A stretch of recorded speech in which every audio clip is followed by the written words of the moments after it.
మాజీ CM YCP అధినేత YS Jaganmohan Reddy విషయంలో జాగ్రత్తగా ఉండాలని పార్టీ ఎమ్మెల్యేలకు ముఖ్యమంత్రి చంద్రబాబు నాయుడు సూచించారు. అసెంబ్లీలో బడ్జెట్ ప్రవేశపెట్టిన అనంతరం చంద్రబాబు అధ్యక్షతన టీడీఎల్పీ సమావేశం నిర్వహించారు. ఈ సందర్భంగా జగన్ పై చంద్రబాబు ఆసక్తికర వ్యాఖ్యలు చేశారు.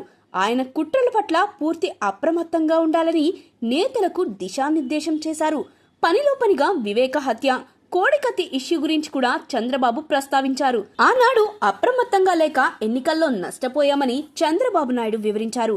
అప్పటి ఇంటెలిజెన్స్ వ్యవస్థ కూడా ఆ కుట్రలను పసిగట్టలేకపోయిందని వ్యాఖ్యానించారు. ఇటీవల తాడేపల్లి ప్యాలెస్ దగ్గర జరిగిన అగ్ని ప్రమాదంలోనూ కుట్ర కూడా ఉందని అన్నారు. ఈ ప్రమాదంపై సీసీ కెమెరా ఫుటేజ్ అడిగినా ఇవ్వలేదని ఆరోపించారు.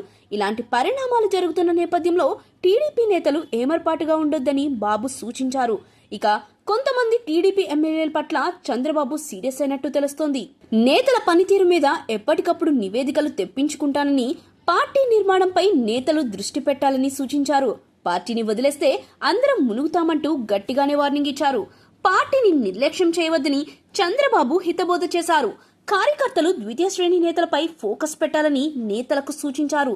అటు ఎమ్మెల్యేలు నోరు అదుపులో పెట్టుకుని మాట్లాడాలని చంద్రబాబు సూచించినట్టు తెలుస్తుంది. అనవసరమైన విషయాలను మాట్లాడి ప్రతిపక్షానికి అవకాశం ఇవ్వొద్దని హెచ్చరించారు. ఎమ్మెల్యేలు పొరపాటు మాట్లాడితే ప్రతిపక్షం అవకాశంగా మలుచుకునే అవకాశం ఉందంటున్నారు.